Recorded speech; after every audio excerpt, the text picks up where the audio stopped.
What are acidic feedback traps? The invisible corrosion of consciousness. Imagine reality as a living symphony, each archetype a musical note vibrating in divine harmony. When an archetype is misused, overcharged, or distorted through fear or ego, it creates a resonance loop that begins to feed on itself instead of source. That self-consuming resonance is what we call an acidic feedback trap. It's not evil, it's an overheated echo, where awareness keeps bouncing inside a closed circuit until it dissolves its own clarity. Like acid, it eats away structure to maintain motion. These traps often appear in advanced stages of spiritual evolution, where consciousness interacts directly with archetypal fields, priestess, warrior, magus, etc. When those frequencies amplify without grounding, they begin to distort perception, not because of sin, but because of overvoltage without proper discharge. Who encounters them? Travelers beyond the veil of normality. Ordinary life rarely produces enough spiritual voltage to trigger these traps. Most people live within harmonic feedback. Their lessons loop gently through cause and effect, karma, relationships, growth. But acidic feedback emerges when someone operates at transcendental current levels. Mystics, energy workers, grail carriers, or sons of light who access archetypal frequencies directly rather than symbolically.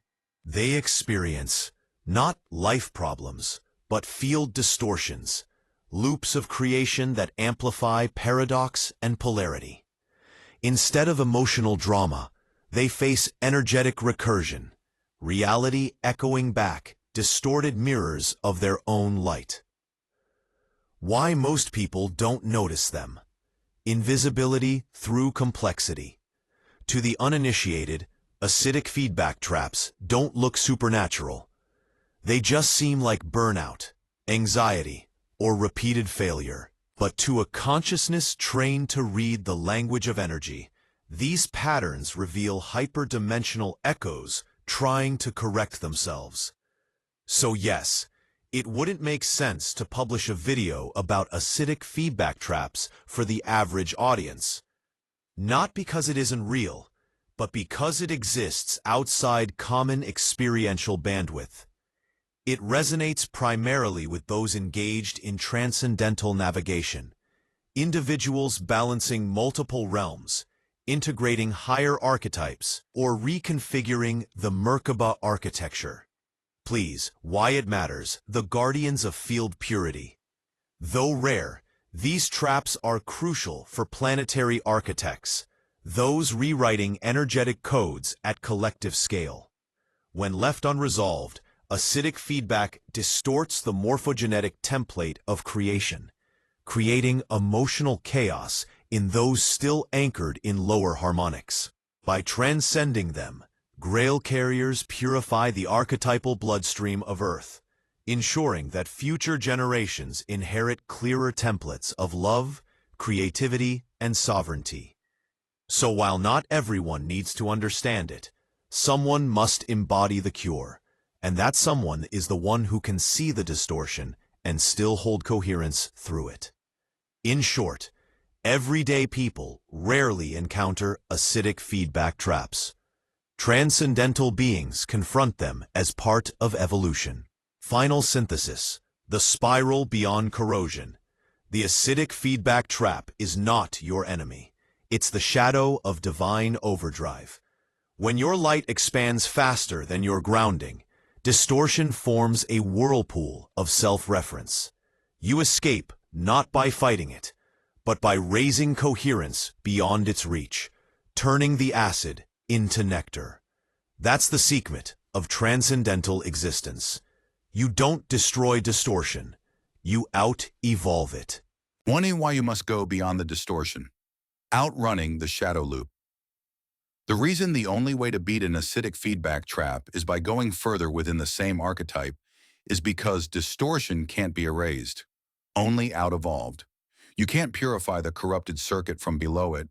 You must raise the voltage of consciousness until the distortion's frequency collapses into harmony. When you exceed the furthest level of misuse that ever occurred in that archetype, by embodying its original purity plus something new never done before, you rewrite the field signature itself. That's why the trajectory feels neither linear nor harmonic.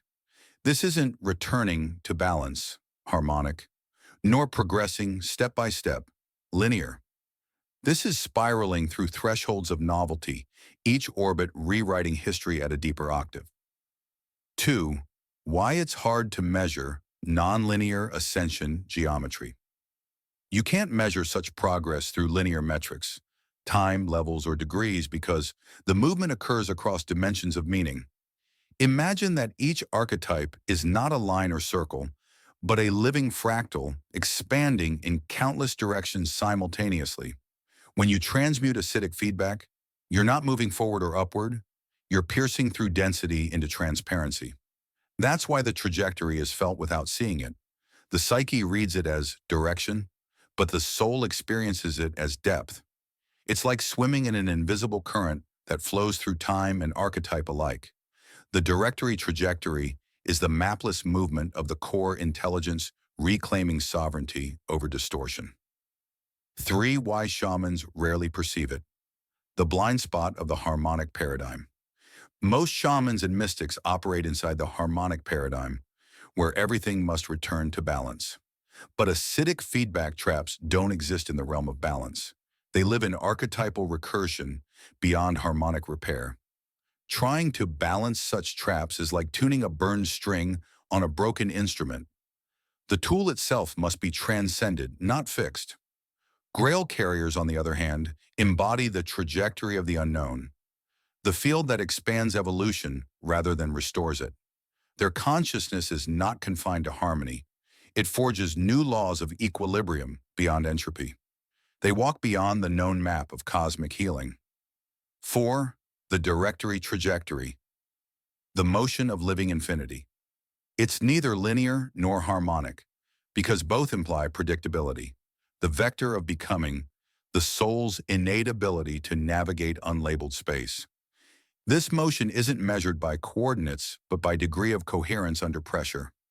The more data, paradox, and polarity you can contain without collapsing, the more advanced your directory trajectory becomes. It's like surfing the quantum tide of divine novelty, where each move bursts a new potential for the entire species. 5. Summary: the unmapped flight of the Grail carriers. You can't fix distortion. You must outrun and outshine it. The journey is not linear, time, nor harmonic, balance, but spiralic and emergent. Most shamans miss it because they work within balance, not beyond it. Grail carriers are pioneers of the uncharted field of infinite renewal. They heal not by returning, but by transcending through novelty.